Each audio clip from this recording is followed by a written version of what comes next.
अस्सलाम वालेकुम, मैं हूं शाहज़ेब खानज़ादा। नवाज शरीफ की ताज़ा मेडिकल रिपोर्ट आने के बाद मुल्की सियासत में एक नई बहस छिड़ गई है। हुकूमत शहबाज शरीफ पर तौहीन अदालत लगाने का इशारा दे रही है और शहबाज शरीफ उल्टा हुकूमती कार्रवाई और मुतालबात को ही तौहीन अदालत और गैर कानूनी करार दे रहे हैं। हुकूमत नवाज शरीफ की नई मेडिकल रिपोर्ट को मानने को तैयार नहीं है, उसे जाली करार दे रही है, उसका मजाक उड़ा रही है।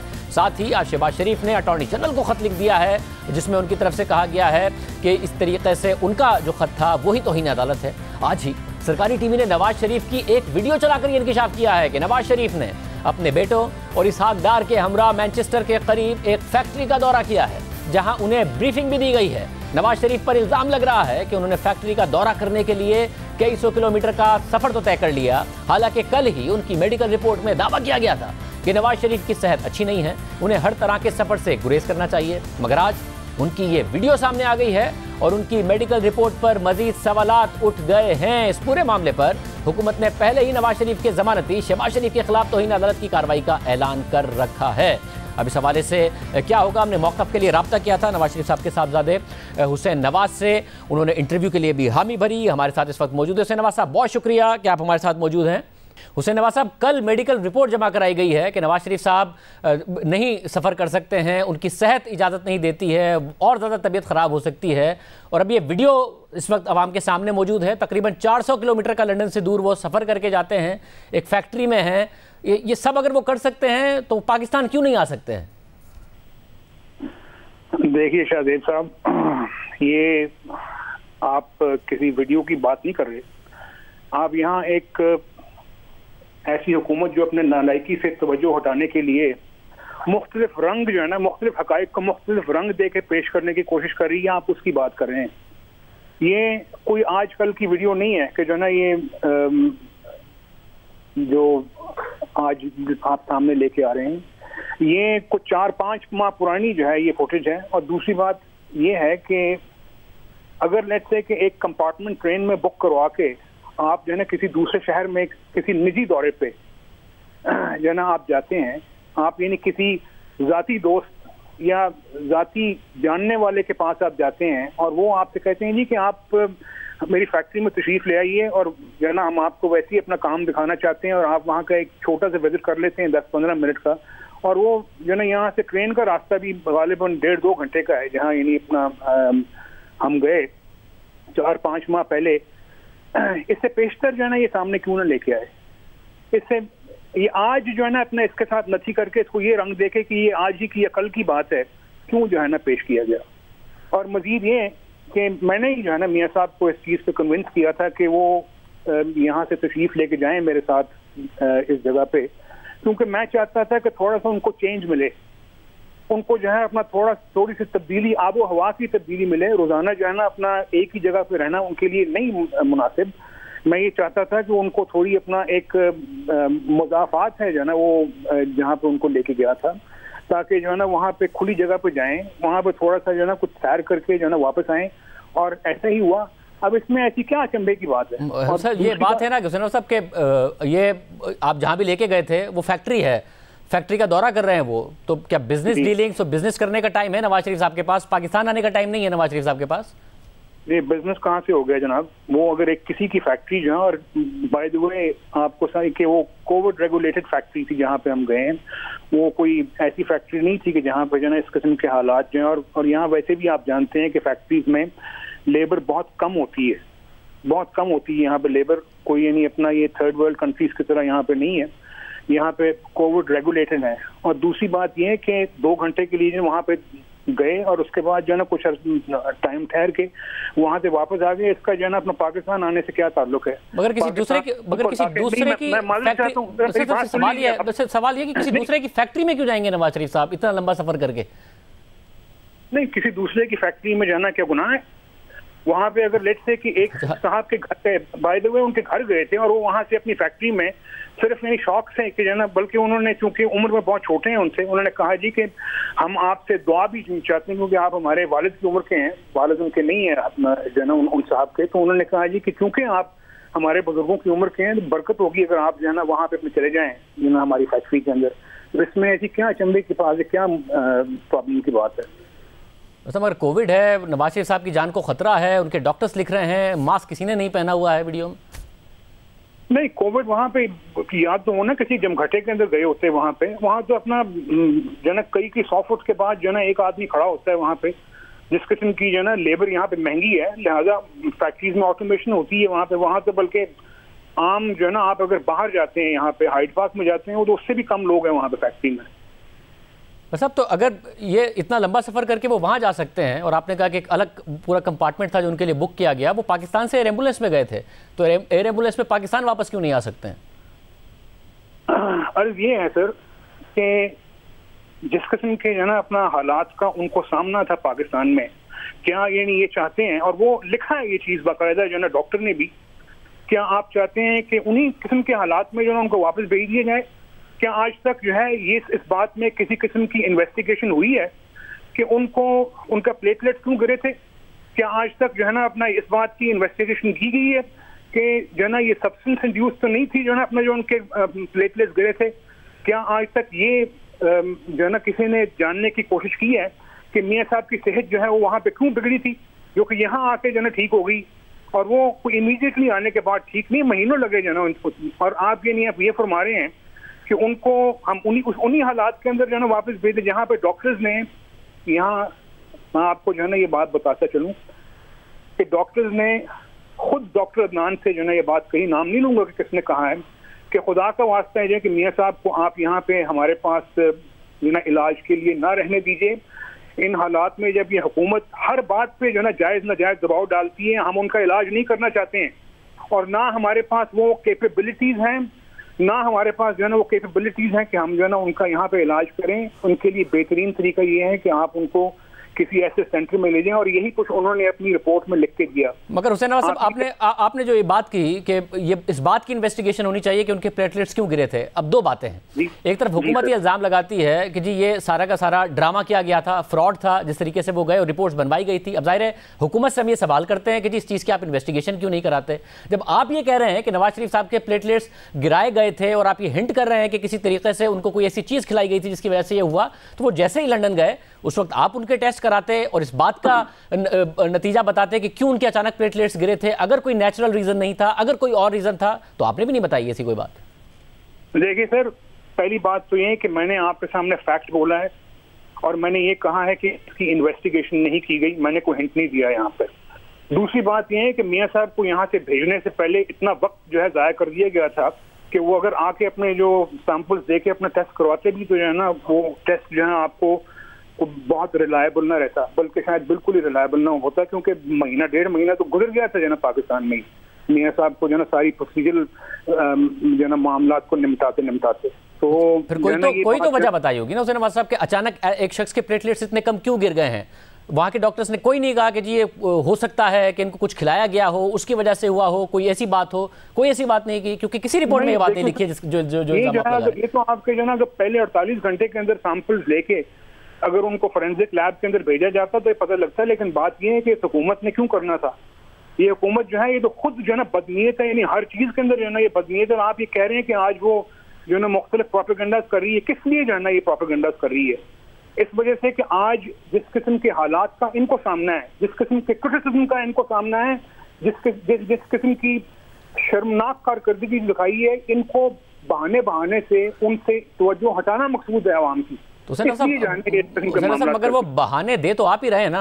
अगर नवाज शरीफ साहब वापस आ जाएंगे तो बहाने खत्म हो जाएंगे, और नहीं आ रहे हैं, और जो आपका आर्गुमेंट है उससे तो ऐसा लग रहा है कि वो इसलिए नहीं आ रहे हैं कि उन्हें लगता है कि आप लोगों को लगता है कि या तो उनकी जान को जेल में खतरा है, या फिर आपको लगता है कि आप लोगों को अदालतों से इंसाफ नहीं मिलेगा, हालांकि आप लोगों की अपीलें मौजूद हैं, इसलिए नवाज शरीफ साहब नहीं आ रहे हैं। सेहत रीजन नहीं है कि वो नहीं आ रहे हैं। नहीं सर, ऐसी बात नहीं है कि जनाब अब आप ये नहीं कह रहे हैं कि हमें लगता है कि उनकी जान को खतरा है। आपने शायद ही किसी वजह से जो है ना ये बात कही है ना।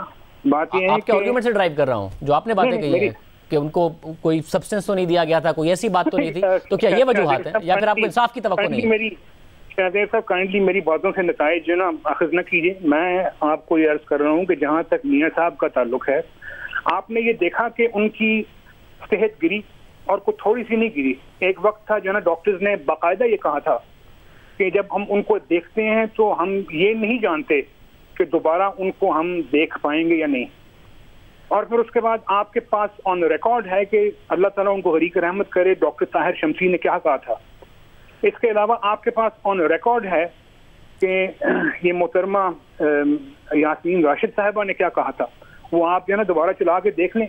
मियाँ साहब की सेहत जो है ना यहाँ पे डिटीरियरेट हुई, ठीक है जी, और बहुत तगो-दो के बाद, बहुत यानी इलाज मुआलजे के बाद आज जो है ना कुछ आसार नजर आना शुरू हुए हैं उनकी, ऑल्दो कि अभी उनका इलाज होना बाकी है। स्टेबलाइजेशन जो है उसमें अरसा लगा, अभी यानी अपना इलाज कंक्लूड नहीं हुआ है, लेकिन आप यानी अपना ये चाहते हैं या जो है ना ये हुकूमत ये चाहती है कि हम जो है ना जो हमने गेन किया है उसको हम रिस्क पे डाल के उनको वापस उन्हीं हालात में भेज दें कि जहाँ पे जो है ना मामला और ख़राब हो जाए, उनकी सेहत और उनकी ज़िंदगी को फिर से खतरा हो जाए। फिर यही मसला है ना, क्योंकि नवंबर 2019 में गए हैं, कोरोना की पाबंदियां लगी हैं लंदन में उसके कोई 3-4 माह बाद, मगर उन 3-4 माह में भी उन्होंने ऑपरेशन नहीं कराया। हालांकि 4 से 6 हफ्ते की बात की गई थी, एफिडेविट दिया गया था शहबाज शरीफ साहब की तरफ से, उस वक्त भी ऑपरेशन नहीं कराया। अब भी वो अपनी सर्जरी नहीं करा रहे हैं जो करानी है, तो वो इसलिए नहीं करा रहे हैं कि वो इस बात को डिले करना चाहते हैं और इस रीज़न को अपने साथ कायम रखना चाहते हैं कि मैं वापस नहीं जा सकता, वरना वो करा सकते थे सर्जरी। तो 2021 में भी मुतादिद हुई हैं,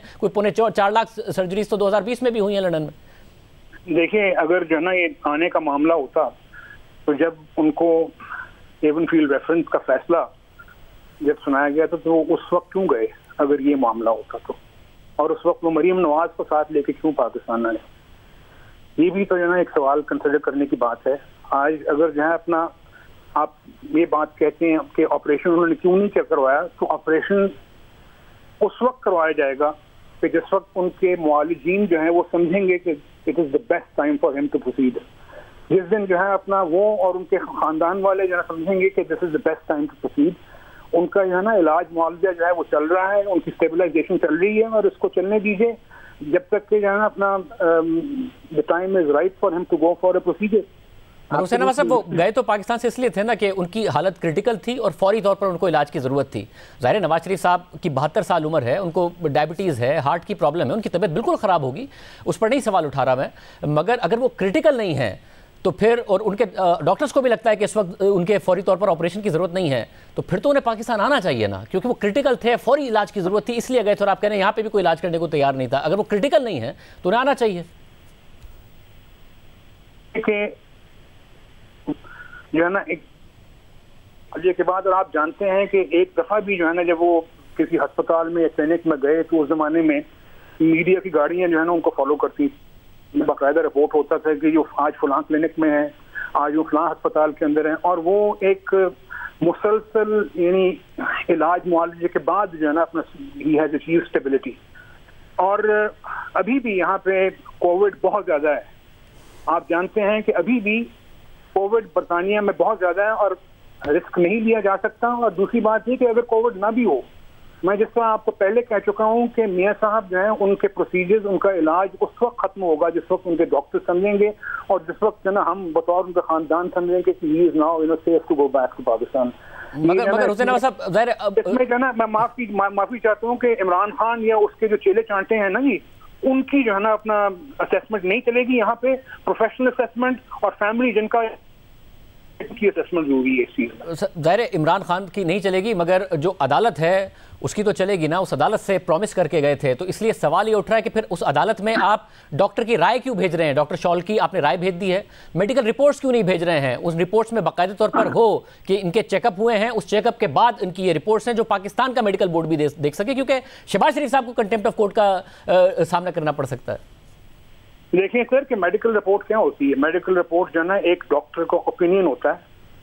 कोई अदालत जो है ना यहाँ बैठ के आपको जो है ना मेडिकल रिपोर्ट्स दे के फैसला नहीं करती है। इस मुल्क में, मैं बरतानिया की बात कर रहा हूँ, कि जहाँ मेडिकल एविडेंस आपको चाहिए होता है वहाँ पे डॉक्टर साहब जो है ना कटहरे में आते हैं, वहाँ पे जो है ना अपना जो जज को रिपोर्ट्स नहीं दिखाई जाती, और that is what is called medical report. ये तो जो है ना अपना ये भांड किस्म के लोग जो यहाँ नौसरबाज किस्म के लोग यहाँ जो बैठे हुए हैं यहाँ पे, जिनका काम है जो ना हर चीज का मजाक बनाना, ये उनकी इख्तरा है।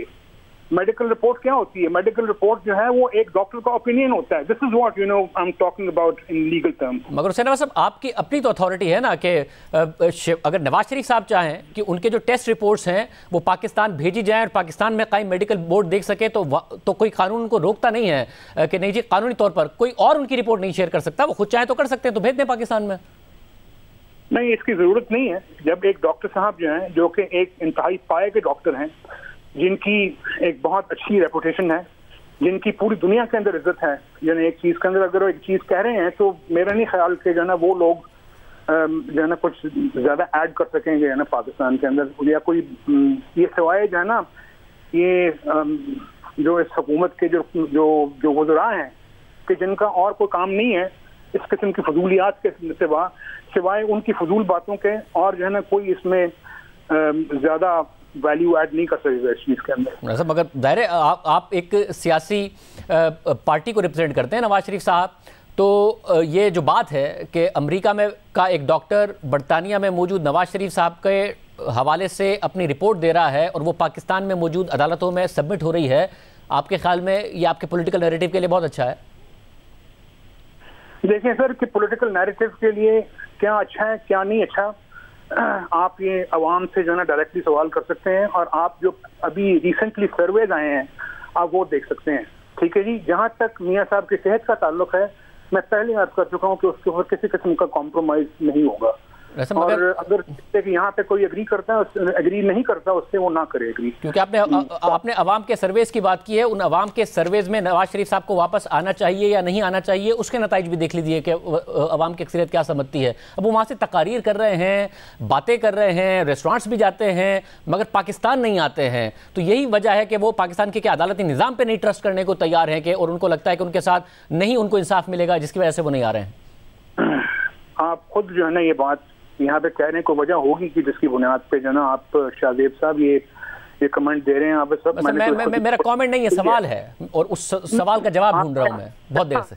जाहिर है एक आपने उसमें एक हाइपोथेसिस दिया तो उसकी कोई ना कोई वजह तो होगी, लेकिन मैं आपको ये दोबारा अर्ज कर रहा हूँ यहाँ पे कि अवाम भी जो है ना अपना हकीकत जानते हैं. एंड आई एम श्योर कि जहाँ तक यानी मियाँ साहब की सेहत और मियाँ साहब की जिंदगी का ताल्लुक है, वो अवाम के लिए भी उतनी ही इम्पोर्टेंट उनकी फैमिली के लिए इम्पोर्टेंट है. और इस वक्त मियां नवाज शरीफ साहब की खुद की राय क्या है? आप कह रहे हैं फैमिलीज फैसला करेंगी, इसके अलावा डॉक्टर्स फैसला करेंगे, उनकी खुद की राय क्या है? सर जब भी जो है ना इंसान को फैसला करता है तो सबसे पहले वो डॉक्टर्स की राय लेता है, और जो है ना अपने फैमिली मेंबर्स की राय लेता है, और फिर उसके बाद फैसला करता है. और अगर हुकूमत ने ये या अदालत ने ये रिपोर्ट्स कहा कि जी हमें आप डॉक्टर का ओपिनियन ना भेजें, हमें टेस्ट रिपोर्ट्स भेजें, तो फिर भेजेंगे? हेलो जी, अगर अदालतों ने कहा कि आप हमें टेस्ट रिपोर्ट्स भेजें, डॉक्टर का ओपिनियन ना भेजें, पाकिस्तान में मेडिकल बोर्ड है जो टेस्ट रिपोर्ट्स देखकर फैसला करेगा कि नवाज शरीफ साहब की तबीयत कैसी है, तो फिर ये उस वक्त देखा जाएगा कि जाना क्या बात होती है. लेकिन बात यह है कि शाहजेब जो चीज अभी तक नहीं हुई है, let's not talk about that. मगर एक और एफिडेविट में लिखा हुआ है उन्होंने कि अगर हुकूमत चाहे तो वहाँ हाई कमीशन का जो स्टाफ है वो राब्ता कर सकता है डॉक्टर से और उनकी तबीयत के हवाले से पूछ सकता है. इसके हवाले से हुकूमत की तरफ से ये भी कहा गया कि राब्ता करने पर भी नहीं बताया गया. क्या ऐसा हुआ है कि नहीं बताया गया, और क्या अगर करेंगे तो डॉक्टर शॉल या कोई भी डॉक्टर इस हवाले से बात करने को तैयार है? देखिए सर, इससे पेशतर ये इन्होंने शोर किया था इसी किस्म का. मुझे आप ये बताइए कि इन्होंने किससे राब्ता किया है? उस आदमी का नाम दीजिए. अगर इन्होंने खत लिखा है तो जो है ना अपना उस खत की कॉपी दिखाएं जी कि इन्होंने किसको खत लिखा है और किससे जो है ना अपना मिलने की बात की है. और अगर इन्होंने किसी से राब्ता किया है तो उस शख्स का नाम बताएं कि जिससे इन्होंने राब्ता किया है. और बात यह है कि उस वक्त जब इनको डॉक्टर्स के साथ मिलके इस बात को जो है जब ये उस वक्त की बात है जब मामला गवर्नमेंट ऑफ पंजाब के पास बेल की एक्सटेंशन का था, जो कि इस्लामाबाद हाई कोर्ट ने उनको इख्तियार दिया था, तो ये इन्होंने वही ढोंग रचाया था प्रोपेगेंडे का.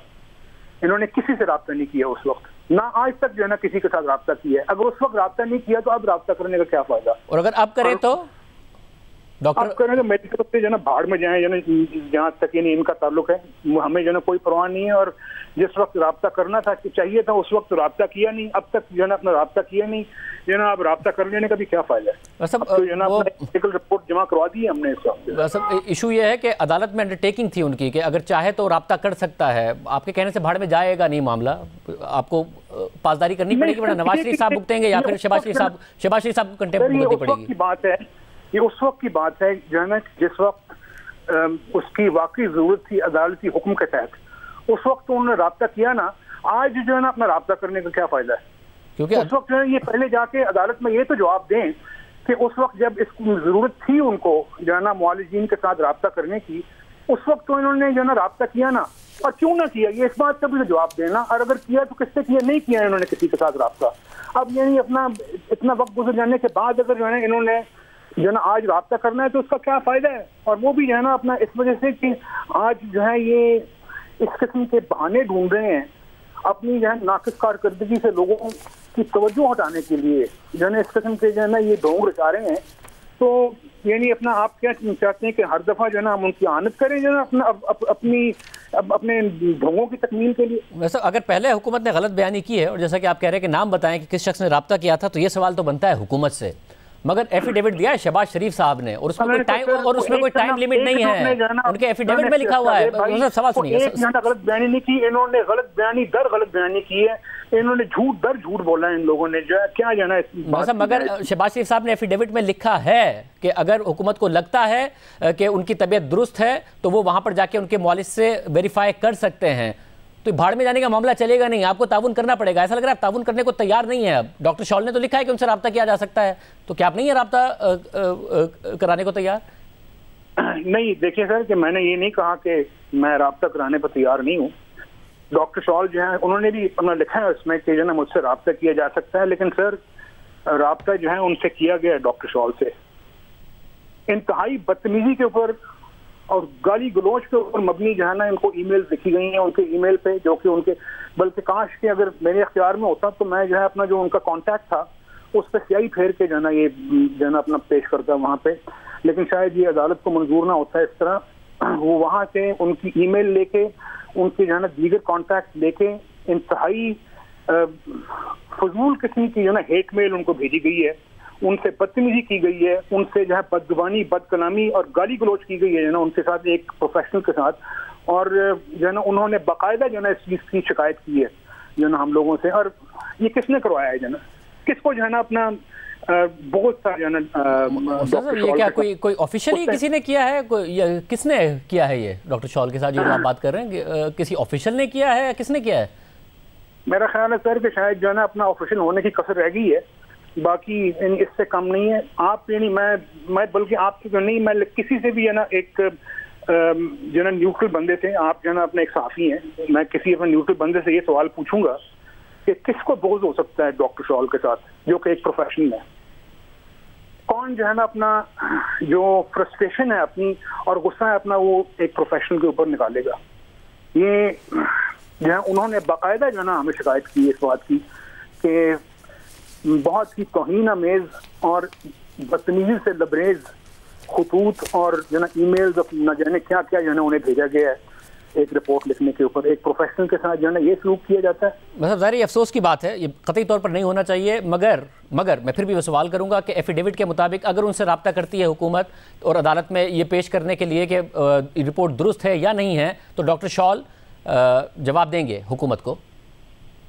क्या वजह है कि डॉक्टर शॉल जो है वो उसका जवाब न दें? और वो जाहिर है अगर उन्होंने कोई बात की है तो वो किसी न किसी बुनियाद के ऊपर जो है उन्होंने बात की है और वो उस पर कायम है और वो लिख चुके हैं अपनी रिपोर्ट के अंदर कि मुझसे रब्ता किया जा सकता है ना, ऐसी कोई बात नहीं है। वो जो है अपना बिल्कुल उनको मालूम है जो ना कि इस रिपोर्ट के कंटेंट्स क्या हैं और he would stand by these contents. अच्छा, और आखिर में बिल्कुल क्या जब माहौल साजगार होगा तभी नवाज शरीफ साहब वापस आएंगे? देखिए सर, जब माहौल उनकी सेहत के लिए और उनकी जिंदगी के लिए साजगार होगा इंशाअल्लाह वापस आएंगे मियां नवाज शरीफ साहब। बहुत शुक्रिया, गुफ्तगू आपने सुनी। प्रोग्राम में ब्रेक शामिल करते हैं और हम इस पे बात करेंगे। कराची के बल्दियाती निज़ाम पर शहर की सियासत में हलचल मची हुई है। सुप्रीम कोर्ट का फैसला आने के बाद शहर की सियासी जमातों के दरमियान क्रेडिट लेने की दौड़ लगी हुई है। जमात इस्लामी बल्दियाती कानून में तब्दीली के वादे को अपने धरने का नतीजा करार दे रही है और मुत्तहिदा कौमी मूवमेंट सुप्रीम कोर्ट के फैसले को अपनी कामयाबी करार दे रही है। जबकि शहर से कौमी और सूबाई असेंबली की सबसे ज़्यादा सीटें लेने वाली तहरीक इंसाफ इल्ज़ाम लगा रही है कि पीपल्स पार्टी और जमात इस्लामी एक ही ड्रामे के दो किरदार हैं। और न्यूज़ कॉन्फ्रेंस करते हुए MQM के रहनुमा ख्वाजा इज़हारुल हसन ने कहा कि फैसले पर फौरी अमल ना हुआ तो एहतजाज और तौहीन अदालत की दरख्वास्त समेत हर ऑप्शन पर गौर करेंगे। ख्वाजा इज़हारुल हसन ने जमात इस्लामी पर भी सख्त तनकीद की। जमात इस्लामी के 2 हफ्ते जल्दी पूरे हो जाएंगे तो नहीं भाई दरगाह की सड़क बन गई तो बुरी बात थोड़ी है। 2013 को उन्होंने मान लिया था। मैं जमात इस्लामी के कारकुनान माओ बहनों से शदीद हमदर्दी का भी इज़हार करता हूँ कि आपके साथ धोखा हो गया है, जाति की है। पीपल्स पार्टी को आपको तस्लीम नहीं करना चाहिए। हमें बड़ी उम्मीद थी। अगर आपके धरने से फैसले आने थे तो आप 4 साल तक सोते क्यों रहे? बेगानी शादी में अब्दुल्ला दीवाना। कल तक मैं ये कह रहा था कि पीपल्स पार्टी ने हाफिज नईम साहब को मामू बना दिया। आज मैं ये कह रहा हूँ कि हाफिज नईम साहब ने पूरी जमात इस्लामी को मामू बना दिया। अब आपके मुज़ाकरात की किसी चीज़ की कोई हैसियत नहीं है। अब तो फैसला आ गया। इस बात पर धरना दें कि जल्द अज जल्द ये कवानीन इस पर अमल हो। वज़ीर आला हाउस जाना पड़ा, फिर जाएंगे। असेंबली जाना पड़ा, असेंबली जाएंगे। बिलावल हाउस जाना पड़ा, बिलावल हाउस जाएंगे। तौहीन अदालत का मुकदमा दायर करना पड़ा, वो भी करेंगे। दूसरी जानिब वज़ीर आला सिंध मुराद अली शाह ने आज सूबाई वज़रा के वफ़द के साथ जमात इस्लामी का इदारा नूर हक़ का दौरा किया और बताया कि जमात इस्लामी के साथ मुआहदे पर अमल दरामद और अदालती फैसले का जायज़ा लेने के लिए 2 अलग अलग कमेटियाँ तश्कील दे दी हैं। 2 हफ्ते में दोनों हवालों से पेशरफ्त होगी। कमेटी बनाई है नासिर शाह साहब की सरबराही में, लॉ एडवाइज़र भी उसमें 5 लोग हैं। कमेटी में एक अंडरस्टैंडिंग हुई है, उसके तहत वो 2 हफ्ते में अगली काबीना में हो जाएंगी और उसके एकदम बाद हम इमीडिएटली देर आफ्टर असेंबली का सेशन बुलाएंगे ताकि ये तरामीम जो कानून में होनी आ जाए। इसके साथ साथ कल एक फ़ैसला आ गया, उस सिलसिले में भी हमने कमेटी बनाई है कि हमने क्या तरामीम करनी है। अगर कुछ बेहतरी है यहाँ उस फैसले को अगर किसी जगह पे हमने रिव्यू में जाना है कि ये मुनासिब नहीं है हमारे ख्याल में, वो फैसला करेगी और 2 हफ्ते में काबीना में लेके आएगी। जमात इस्लामी और हम मिले हुए हैं, इसमें कोई शक नहीं। हम हर पॉलिटिकल पार्टी से मिले हुए हैं, इस मुल्क का हिस्सा है। हम कोई इस मुल्क के बाहर की कोई जमात तो नहीं है। हम PTI से भी मिले हुए हैं, हम MQM से भी मिले हुए हैं। MQM तो कई बार हमारी कोalition पार्टनर रही है। तो हम तो सबसे मिले हुए हैं। मतलब इतराज़ अगर इस चीज़ पे है कि हम जमात इस्लामी से बात कर रहे हैं तो मेरा ख्याल है ये इतराज़ बहुत ही गलत है, ऐसा नहीं होना चाहिए। सिंध के बल्दियाती कानून पर सुप्रीम कोर्ट के फैसले के हवाले से सूबाई वज़ीर इत्तला सईद गनी ने आज कहा है कि जस्टिस गुलजार अहमद ने मुलाजमत के आखिरी रोज़ डैमेज कंट्रोल के लिए फैसला दिया। अदालतों को फैसले बरवत कर लेने चाहिए। ये फैसला भी अगर शायद अक्टूबर में 2020 में, नवंबर 2020 में, दिसंबर 2020 में, पूरे 2021 में कभी आ जाता तो शायद ये ज़्यादा अच्छा होता, बजाय इसके कि गुलजार साहब जब आखिरी दिन रिटायर हो रहे थे तो ये फैसला देकर गए। ठीक है, इस फैसले में बहुत सारी चीज़ें जो हम समझते हैं कि ठीक है हम उसको मान लेंगे, लेकिन मेरी राय में जो तबाही उन्होंने कराची में फैलाई थी, जो यहाँ के लोगों पर जुल्म किया था, ये फैसला उसका एक डैमेज कंट्रोल का शायद तरीक़ेकार है। हमारे साथ सिंध के वज़ीर इत्तला सईद गनी, अमीर जमात इस्लामी कराची हाफिज़ नईमुर रहमान और MQM के सीनियर रहनुमा ख्वाजा इज़हारुल हसन मौजूद हैं। आप तीनों का बहुत शुक्रिया। सईद गनी साहब, सबसे पहले आप क्योंकि जमात इस्लामी के पास आज वज़ीर आला भी चले गए और MQM ने उसके हवाले से क्या राय दी आपने सुना। ये कहा जा रहा है MQM की तरफ से कि जी अब आपको इस फैसले के बाद पूरा कानून ही बदलना पड़ेगा, वरना बिलावल हाउस की तरफ भी मार्च हो सकता है, तौहीन अदालत की तरफ भी जा सकते हैं। तो आप क्या तैयार हैं या नहीं हैं? इसीलिए आप जमात इस्लामी के पास जा रहे हैं कि आप नहीं तैयार इस काम के लिए? नहीं शायद एक तो जाहिर है कि अगर कोई जमात एहतजाज करना चाहती है तो हम उसको बिला वजह तो रोक ही सकते हैं ना, वो बिल्कुल करें, उनका हक है। लेकिन आपको ये देखना पड़ेगा कि क्या उस एहतजाज का कोई जवाब उनके पास रह जाता है कि नहीं रह जाता। जहाँ तक कानून तब्दील करने की बात है, जो मैंने फैसला पढ़ा है 2013 का जो बल्दियाती कानून है, सिवाय 2 सेक्शंस के और कोई सेक्शन ऐसा नहीं है जिसको सुप्रीम कोर्ट ने उसको गलत करार दिया हो। ये मैं आपको बात कर रहा हूँ अक्टूबर 2020 को जब इसकी हेयरिंग मुकम्मल हो गई थी और फैसला महफूज हो गया था, और उस वक्त ये तरामीम हमने नहीं की थी जो अभी 2021 में हमने कुछ इसके अंदर की जो बेहतरी के लिए थी। तो अगर सुप्रीम कोर्ट ने भी सिवाय 2 सेक्शंस के इस पूरे कानून को रखा है अगर अपनी जगह पे, तो उसका मतलब ये है कि वो कानून ठीक है और उस कानून को उन्होंने नहीं छेड़ा। तो मैं नहीं समझता कि हमें कोई नए कानून को बनाने की जरूरत है। जो 2 सेक्शंस उन्होंने उसको कहा है कि मगर मुख्तलिफ जो इदारे हैं और जो एम्पावरमेंट है बल्दियाती की और जो मुख्तलिफ इदारे हैं लोकल गवर्नमेंट के, उनके हवाले से तो उन्होंने बताया ना कि क्या उनकी राय है। मैं उसी पे आ रहा हूँ, फैसला दिया। मैं उसी पे आ रहा हूँ, शायद उस पे आ रहा हूँ। देखिए, अब वो जो दूसरा उसका पार्ट है जिसमें उन्होंने जिक्र किया है, जो KDA है, LDA है, MDA है, HDA है, SDA है, बिल्डिंग कंट्रोल का काम है और बहुत सारे कुछ उन्होंने उसमें जिक्र किया है। तो अगर हमने कुछ तब्दीलियां करनी भी हैं उस ऑर्डर की रोशनी में, तो उन कवानीन के अंदर हम देखेंगे कि कहाँ कहाँ किस किस अमेंडमेंट की ज़रूरत है, उसको हम करेंगे।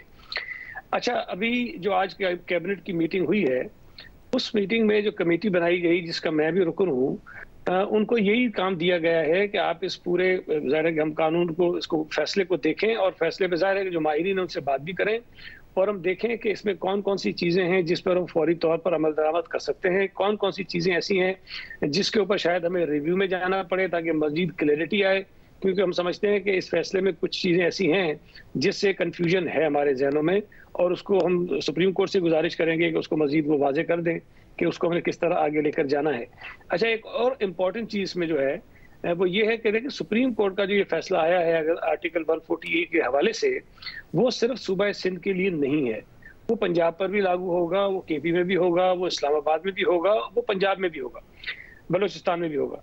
अब इस्लामाबाद की जानिब से तो हम इतना मान लें कि जी अटॉर्नी जनरल साहब पेश हुए थे, उन्होंने अपने कोई आर्गूमेंट्स दिए हैं, क्या दिए क्या नहीं दिए वो अलग बहस है, लेकिन पंजाब से, KP से, बलूचिस्तान से किसी को सुना नहीं गया और ये जो तशरीह की गई है ये वहां पर भी नाफिज होनी है और उनके कवानीन भी इसके मुताबिक जो है वो चेंज होंगे। तो शायद उन सूबों की तरफ से भी कहीं आवाज़ आए कि जनाब हमारी भी कहीं अगर बात सुन ली जाती तो मुनासिब था। और मेरा ख्याल है कि कानून के बुनियादी उसूलों की बात उसके खिलाफ है कि किसी एक फरीक को बगैर सुने उसके ऊपर एक कानून जो फैसला है वो आप नाफिज कर देंगे जिस फैसले पर आपने अमल करना है। बहरहाल कुछ चीज़ें हैं और कुछ चीज़ें ऐसी हैं शाहजेब जो हमने इस फैसले से पहले ही कर ली थी। मिसाल के तौर पे हमने सॉलिड वेस्ट मैनेजमेंट बोर्ड का चेयरमैन पहले ही मेयर को बना दिया था। वाटर बोर्ड का हमने शरीक चेयरमैन बनाया था। जब जमात इस्लामी से हमारा एग्रीमेंट हुआ तो उसमें हमने दोबारा उसको चेयरमैन बना दिया। प्रॉपर्टी टैक्स का मसला हमने वो पहले हल खुद ब खुद कर लिया था। जो OGT का शेयर आता है वो जमात इस्लामी से जब हमारी बात हुई तो उस पर वो सारा उसमें कवर हो गया। प्रोविंशियल फाइनेंस कमीशन का भी जमात इस्लामी के साथ जो हमारा सेटलमेंट हुआ उसके अंदर वो भी कवर हो गया। हमने बहुत सारे जो महकमे थे सूबाई जिसका जिक्र इस फैसले में भी नहीं है उनको जवाबदेह बना दिया इन बल्दियाती नुमाइंदों के आगे। तो मैं समझता हूँ कि हमने अक्टूबर 2020 के मुकाबले में इस वक्त जो कानून था उसको मजीद बेहतर पहले ही कर दिया है।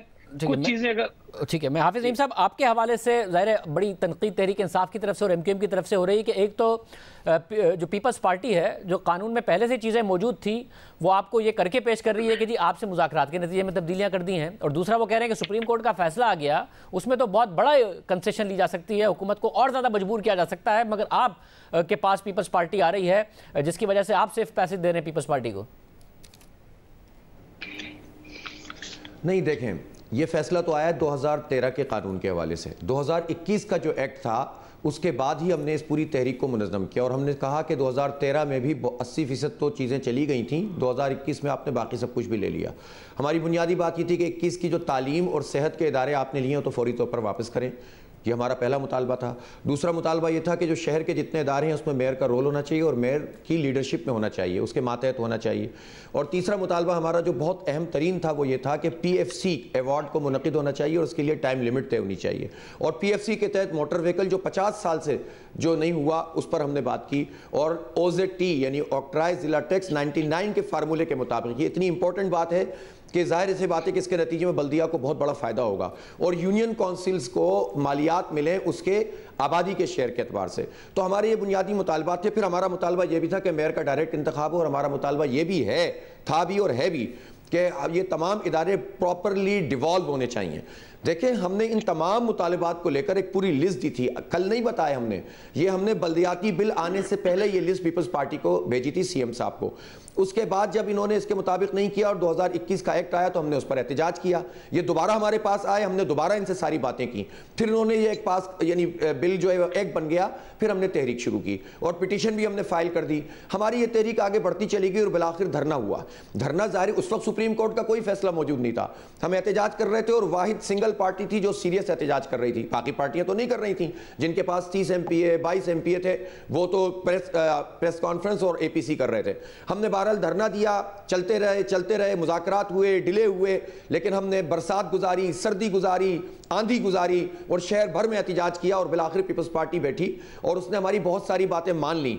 जो बातें नहीं मानी है वो बिल्कुल प्रॉपरली इस मुआहदे के अंदर लिखा हुआ है और आज भी इसका अयादा हुआ है और नासिर शाह साहब ने भी पूरी कौम के सामने पढ़कर सुनाया कि ये तमाम मुतालिबात हमारे मौजूद हैं और इन मुतालिबात पे मुज़ाकरात भी होंगे, हम इस पर स्टैंड करते हैं। अब आप मुझे बताएं कि एक पॉलिटिकल पार्टी और क्या कर सकती है इस शहर के लिए। अब वो सारे इदारे हैं शाहजेब जो जब हुकूमतों में लोग शेयर करते थे तो उस वक्त ये सारे काम हुए थे। मैं आपको याद दिलाऊं, कोर्ट के फैसले में लिखा हुआ है 1993 में एमडीए, एलडीए, केडीए ये इस तरह से जो है इंडिपेंडेंट किए गए थे। 93 में कौन हुकूमत में शामिल था और बाद में कौन हुकूमत में शामिल रहा है? इसी तरह आप ये बताइए मुझे कि जब 2008 से 2014 तक ये कोalition पार्टनर थे, उसी जमाने में तो 2013 का एक्ट आया, एक साल बाद तक हुकूमत में लोग शामिल रहे। तो हमने तो दो पार्टियों के तयशुदा फैसलों के से चीजें निकाली हैं। ख्वाजा साहब, एक ऐसे वक्त में जब हुकूमत बाकायदा कह रही है कि जी कुछ चीज़ों पर शायद हम रिव्यू में जाएंगे, कुछ चीज़ें ऐसी हैं जिसके हवाले से कुछ टेक्निकल मामला हैं कि अगर बाकी सूबों में भी अप्लाई होना है तो उन्हें सुना नहीं गया, तो कुछ लीगल टेक्निकल मामला अगर पीपल्स पार्टी की सिंध हुकूमत उठाएगी तो ऐसी सूरत में आप क्यों नहीं जमात इस्लामी को सराहते भी और उनके साथ भी मिलकर इस जद्दोजहद के आगे बढ़ाते कि जी जो जितनी भी कंसेशन वो ले रहे हैं हुकूमत से, जितना भी इंपावर करने के लिए वो कंसेशन ले रहे हैं हुकूमत से अपने एहतजाज के जरिए, वो भी दुरुस्त है और आप भी अपनी स्ट्रगल कीजिए साथ में। शाहजेब, इसमें थोड़ा सा समझने की जरूरत है। जमात इस्लामी सियासत करना उसका हक है। कराची में 30-35 साल से जाहिर है उनका कोई यूसी चेयरमैन भी नहीं आया और एमकेएम ने उस जहादी माइंडसेट को रिप्लेस किया लिबरल प्रोग्रेसिव सोसाइटी से। और हम समझते हैं कि हम एक लिबरल और प्रोग्रेसिव लोग हैं, कराची को हम एक लिबरल सिटी बनाना चाहते हैं और उस कश्मीर और अफगानिस्तान की जो लाशें हमारे घरों पे आई हैं, अगर सब्जेक्ट पर आ सकें, क्योंकि जाहिर है लिबरल प्रोग्रेसिव पॉलिटिक्स एमकेएम की है जो उस पर बड़ा एतराज उठता रहा है, बड़ी लाशें गिरी हैं कराची में भी। जी आगे तो इसलिए इस टॉपिक पर आ जाए। जवाब ले लें शाहजेब, जवाब ले लें। आपने बाकी लोगों का तसल्ली से जवाब लिया तो टॉपिक पे लिया। अब जमात इस्लामी ने 4 साल क्या किया? 4 साल सिर्फ और सिर्फ मेयर वसीम अख्तर की मुखालफत की है, निजाम की मुखालफत नहीं की। न लड़काना के चेयरमैन की मुखालफत की, न खैरपुर की, न इस निजाम की। 4 साल पहले आप प्रोपेगेंडा करते रहे। ये इत्तेफाकी भी हो सकता है पीपल्स पार्टी के साथ, इश्तराकिया भी हो सकता है। अब जब वसीम अख्तर साहब उतर गए तो उसके बाद आपने अपने धरनों को इलेक्शन कैंपेन की सूरत में लॉन्च किया। कंटोनमेंट में भी आपको 2-4 सीटें मिली और यकीनन आपका हक है। अब वो कैंपेन जो चलाई है उन्होंने, वो बदनीयती पे चलाई है, वो एमकेएम के कराची की मोहब्बत में नहीं, एमकेएम के बुग़्ज़ में चलाई है। और फिर एक और बात, फैसला तो कल आया ना भाई, पिटीशन कब फाइल हुई है? 2017 में। सेंसस की पिटीशन कब फाइल हुई है? 2018 में। तो कल पिटीशन नहीं फाइल हुई। और सईद गनी साहब देखिए, मैं थोड़ा सा वकालत को समझता हूं। इस फैसले में 22 पैराग्राफ में आपको डायरेक्शन है, उसके एक पार्ट तो आपका ऑपरेटिव पार्ट है, एक आपका डायरेक्शन पार्ट है। दूसरी बात यह कि आपके चारों सूबों में लॉ डिपार्टमेंट होते हैं, एडवोकेट जनरल होते हैं। उनका काम झुंझुने बजाना नहीं होता, उनका काम ये होता है कि अदालत में कौन से केसेस लगे, एक एक कॉज लिस्ट आती है और एक ऑप्शन होता है इंटरवीनर का। अगर किसी मुकदमे से कोई फरीक हिट हो रहा होता है तो ये अदालती ऑप्शन होता है कि वो इंटरवीनर बन के चले जाए। मेरे मुकदमे में, आपके मुकदमे में शाहजेब को अगर मफादात टकरा रहे हैं तो शाहजेब का काम है कि वो इंटरवीनर बने। तो आप ये जो बात कर रहे हैं इससे आपको कुछ मिलेगा नहीं। अगर आप इस वहम गुमान में कि जमात इस्लामी के साथ अब इस पे टाइम गेन कर सकते हैं, तो मैं आपको बता रहा हूं हमारी वुकला की टीम गो के आप जितनी माहिर तो नहीं है, लेकिन आपके रास्ते में ठीक ठाक रुकावट खड़ी करेंगे। लेकिन हाँ, मकसद हल हो गया। जो एमकेएम एम्पावरमेंट चाहती थी वो हल हो गया और सियासी तौर पर जो जद्दोजहद थी जिसके लिए आपके साथ हमारे मुआहदे भी हुए, पीपल्स लोकल गवर्नमेंट एक्ट भी बना था, याद होगा आपको, जिसको फिर बाद में 1979 से आपने रिप्लेस किया। आखिरकार इसकी कुछ ना कुछ शक्ल आई है, लेकिन ये हक भी नहीं है। मैं आपको ये भी बता दूं, इसके बाद हम हाई कोर्ट में मजीद एम्पावरमेंट के लिए जाएंगे, जिसका शायद अभी अंदाजा नहीं है। और जहां तक बात की है हाफिज नईम भाई ने, तो हाफिज नईम भाई देखें, हमें समझना चाहिए कि पॉलिटिक्स में मिलके बैठना, बातचीत करना, जैसे आप पीपल्स पार्टी से कर रहे हैं, माजी में आप कोटा सिस्टम के इत्यादी रहे, इस लॉ में आपके एमपीए ने पीपल्स पार्टी को सपोर्ट किया, आपका एमपीए इस वक्त स्टैंडिंग कमेटी का पीपल्स पार्टी के साथ चेयरमैन है, माजी में आपने पाकिस्तान इस्लामिक फ्रंट बनाकर पीपल्स पार्टी को सपोर्ट किया। ये तो चलता रहता है। कभी आप पीपल्स पार्टी, कभी पीपल्स पार्टी के साथ। ये जाहिर है आप दोनों जमातों का एक माजी है, मगर सईद गनी साहब ये जो नुक्ता है कि आपको इस वक्त नजर आ रहा है कि जो पार्टियां पार्लियामेंट के अंदर हैं और जिसमें एमक्यूएम है वो एक तो केस भी जीत गई है, तो आप बजाय इसके कि जो पार्लियामेंट के अंदर अक्सरियती रखती हैं पार्टियां या बहुत ज़्यादा उनकी तादाद है, उनसे तो बात करने को तैयार नहीं है, ना एमक्यूएम से, ना पाकिस्तान तहरीक इंसाफ से, जमात इस्लामी के तो नहीं है, एक सीट है, आप उनसे जाके बात भी कर रहे हैं, वज़ीर आला भी उनके पास जा रहे हैं, तो ये पॉलिटिकल पोस्चरिंग ही है ना। ये ऐसा तो नहीं है कि आप कराची को एक मजबूत निज़ाम देने के लिए सारा का सारा काम कर रहे हैं। शाहजेब देखें, एक तो फ़र्क है, जमात इस्लामी का प्रोटेस्ट तकरीबन 28-29 दिन रहा, मुख्तलिफ हमारी मुलाकातें हुई, फिर जाकर ये सेटलमेंट हुआ। एमक्यूएम ने जब ये एहतजाज किया, सीमा उसके सामने आए, खैर उसकी मैं तफसील में नहीं जाता, फिर इनके कारकुन की हलाकत हो गई जिसको उन्होंने हमारे गले में डालने की कोशिश की। उस वक्त चीफ मिनिस्टर साहब ने उसी दिन शाम में अमीनुल हक साहब से बात की और उनको ये कहा कि हम इस लोकल गवर्नमेंट के कानून पर आप जहां कहें हम अपनी टीम भेजेंगे, हम आपके साथ बैठकर बात करने को तैयार हैं। बकौल चीफ मिनिस्टर साहब के चूंकि उनकी बात हुई थी, उन्होंने आज ये मीडिया के सामने भी इसका इजहार किया। अमीनुल हक साहब ने इस बात को सराहते हुए कहा कि ये बहुत अच्छी बात है, हमें बैठकर इस पे बात करनी चाहिए। उसके बाद अमीनुल हक साहब ने नहीं बताया कि वो कहां पर कब बात करना चाहते हैं। चीफ मिनिस्टर साहब उस जो असलम साहब जिनकी हलाकत हो गई थी उनके यहाँ ताज़ियत के लिए जाना चाह रहे थे, उसका जिक्र भी अमीनुल हक साहब से किया और कहा कि जी मैं चाहूंगा कि हम साथ चलें, लेकिन उसके बाद वो फिर राब्ता उन्होंने नहीं किया, तो उसके बाद चीफ मिनिस्टर साहब खुद वहाँ चले गए। तो मेरा ये ख्याल है कि हमने कोशिश की है कि एमक्यूएम के साथ भी बैठ के बात करें, इवन पीटीआई के साथ भी बैठ के बात करें, जीडी से भी बात करें। एक चीज और शायद आपके पास तो रिसर्चर बैठे होते हैं, जिस दिन गालिबन 28 नवंबर को ये पहली अमेंडमेंट हमने असेंबली में पेश की थी, उसको पास होने से पहले नासिर शाह की तकरीर से लेकर आज तक जितनी मरतबा मीडिया पे मैं आया हूँ, मुर्तजा है, नासिर शाह हैं, सीएम साहब हैं, सब ने ये कहा कि जी हम बात करने को तैयार हैं, जहां से अच्छी तजावीज आएंगी हम उसको कंसिडर भी करेंगे और उसको हम तरमीम के जरिए कानून का हिस्सा भी बना देंगे। लेकिन हमने ये, मैं बार बार जरूर कहता रहा कि 2001 वाला कानून जो कहते हैं वो मुमकिन नहीं है, बाकी तरामीम के लिए हम तैयार हैं। मैं ये समझता हूँ कि इतने खुले दिल के साथ इजहार करना, खुल के करना, ओपनली करना, ये शायद जिसको अगर कहता है कि हमने नहीं किया तो बुरी बात है, लेकिन हमने हर जमात से बात की है। इवन एमडब्ल्यूएम ने भी अगर हमसे राब्ता किया, बात की, तो हम उनके पास भी चले गए। ये सवाल एमक्यूएम की तरफ ले जाता हूं, मगर उससे पहले हाफिज नईम साहब, अगर मकसद तमाम जमातों का पॉलिटिकल माइलेज नहीं है अगले बल्दियाती इंतखाबात से पहले, बल्कि हकीकतन एक मजबूत बल्दियाती निज़ाम है, तो आप और बाकी ओपोजिशन भी बात मजबूत बल्दियाती निज़ाम की करें, मगर एक दूसरे पर अटैक कर रहे हो, तो इस सबको मिलकर ही नहीं बैठ जाना चाहिए। अगर पीपल्स पार्टी आपके साथ बैठने को तैयार है तो आप और एमक्यूएम आपस में ना तनकीद कर रहे हो, बल्कि सब और तहरीक इंसाफ भी सब साथ ही मिलकर बैठे और एक मजबूत निज़ाम बने, अगर अदालत का फैसला भी आ गया। देखिए, जब ये बिल आया था ना तो राब्ते हुए थे, एमक्यूएम के लोग भी आए थे, हमने उनको वेलकम किया था, हमारी बातचीत हुई थी, पीएसपी के लोग भी आए थे, मुस्तफ़ा कमाल साहब भी आए थे और पीटीआई वाले भी आए थे। इस पर हम सब का इत्तेफाक हुआ था कि अपने अपने प्लेटफॉर्म पर जिद्दोजहद शुरू करें। अगर ये जिद्दोजहद आगे बढ़ती तो उसके नतीजे में कोई एक पॉइंट ऐसा होता कि हम सब इश्तराक भी करते और इसमें कोई हर्ज भी नहीं था।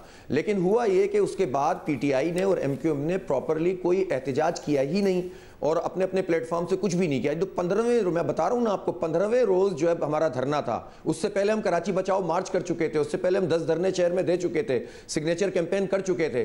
तो एक ही बात हुई। दूसरी बात यह कि यार थोड़ी मैं तस्हीह कर दूं, ये ख्वाजा इज़हार साहब जो कह रहे हैं कि 4 साल तक, आप यकीन करें कोई तकरीर ऐसी नहीं मिलेगी आपको जिसमें हमने अगर वसीम अख्तर पर तनकीद की तो सिर्फ इस पर तनकीद की जो काम उनके हिस्से का है वो करें। हम उनसे उसका हिसाब नहीं ले रहे जो उनका इख्तियार नहीं है। हम शहर को बाइख्तियार बनाना चाहते हैं। आप रिकॉर्ड उठाकर देख लीजिए, हमने कभी भी नहीं कहा कि इख्तियार होना चाहिए।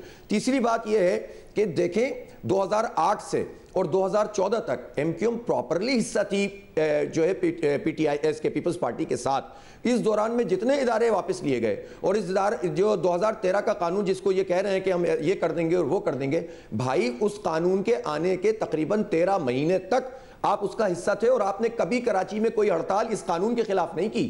आपने शहर में सब कुछ जला, बंद हुआ, लाशें गिरी, लेकिन कभी कानून पर, कभी पानी पर, कभी बिजली पर आपकी तरफ से एहतजाज नहीं हुआ।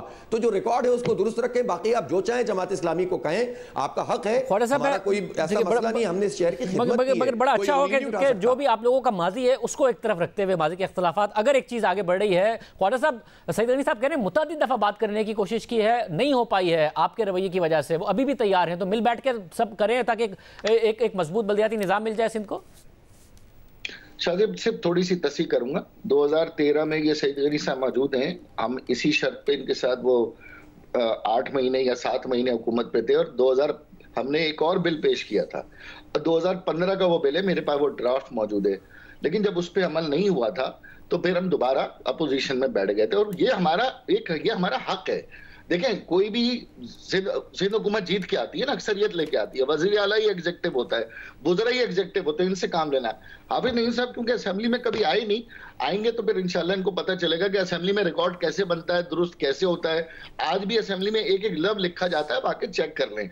एक बात मैं जरूर कहूंगा, देखिए सईद गनी साहब जो बात कर रहे हैं ये अब गैर पार्लिमानी और सियासी बात कर रहे हैं, मैं इनको पार्लिमानी रास्ता बताता हूं। ये पुराने पार्लियामेंटेरियन है, अगर आपको हमसे मुज़ाकरात करने थे, एक स्टैंडिंग कमेटी, स्पेशल कमेटी आप बना लेते।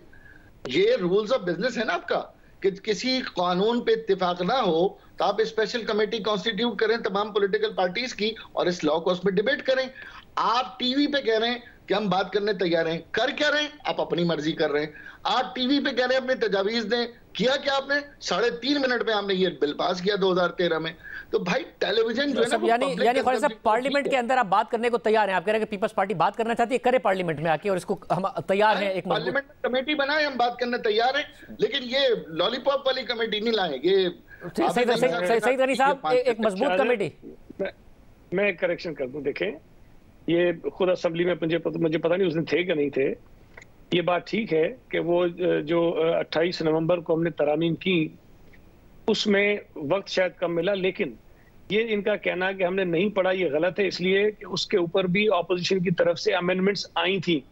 और अगर ये असेंबली में ज़ाहिर है कि मुझसे ज्यादा शायद प्रोविंशियल असेंबली में रहे, इनको पता होगा मगर जब आप अमेंडमेंट नहीं बात कर दूं ना, अमेंडमेंट जब आप देते हैं तो अपनी बेंच पे अपनी कुर्सी पे खड़े होकर बात करते हैं उसके हक में, और उसके बताते हैं कि मैंने क्यों दिए।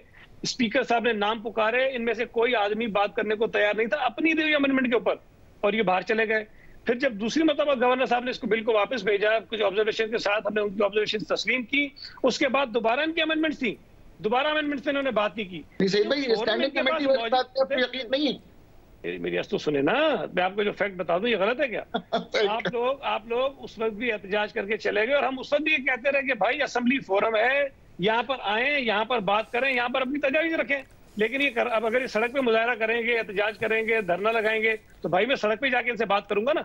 सीएम साहब ने फोन किया था अमीनुल हक साहब को, टीवी के जरिए कोई मैसेज नहीं दिया, उनको फोन किया, उनसे फोन पर बात। मगर साहब आगे चल के मगर आगे चल के मैं शाहजेब आपके प्रोग्राम में तजवीज देता हूँ, दफा कह रहे हैं कल सईद गनी साहब एक स्पेशल कमेटी बना दें, हाफिज नईम उर रहमान साहब को भी इसमें स्पेशल ऑनररी मेंबर बुला लें। ये कमेटी ये कल बना दे पार्लियामान के बाहर की जमातों की, और इसके ऊपर डेलिब्रेशन शुरू कर दें। हम आपके साथ तैयार हैं, ये एक संजीदा कोशिश है। असेंबली का इजलास होगा तो उस कमेटी को भी बनवा सकते हैं, उस पर भी कोई हर्ज नहीं है। बनवाइए बिल्कुल बनवाइए। चलिए हाफिज नईम साहब, आप भी समझते हैं ये अच्छी तजवीज है? नहीं ठीक है, देखें हम तो किसी भी चीज़ के लिए तैयार हैं यार। हमने तो सबसे पहले अपनी तजावीज़ दी थी, फिर उसके बाद तरमीम भी। हमारा तो एक मेंबर है ना, मुझे जाहिर है कि तजर्बा नहीं है, ये बहुत तजर्बेकार हैं हर चीज़ में ख्वाजा साहब। तो मैं तो अर्ज़ ये करना चाहता हूँ, देखें मेरे भाई, आप कहते हैं ना मिलकर काम करें। कराची के आधे मसलों का ताल्लुक जो है ना विफाक से है। कराची का पानी 1/3 कर दिया विफाक ने, कोटा सिस्टम की बात कर रहे थे, गैर मुअय्यना मुद्दत के लिए MQM और PTI ने बंद किया। मुझे बिल्कुल प्रोग्राम खत्म करना है, अगर आप बता दें कि इसके लिए राजी हैं ना। इनका सब्जेक्ट है गैस, इनका सब्जेक्ट है, सब आप राजी हैं इसके लिए? देखिए कोई भी मुज़ाकराती अमल जिसके नतीजे में हम कंट्रीब्यूट कर सकें, हम तैयार हैं उसके लिए। बहुत शुक्रिया, नजर आया। आप तीनों जमातों का बहुत शुक्रिया। आपने सुनी आज के प्रोग्राम में इतना। इजाज़त, अल्लाह।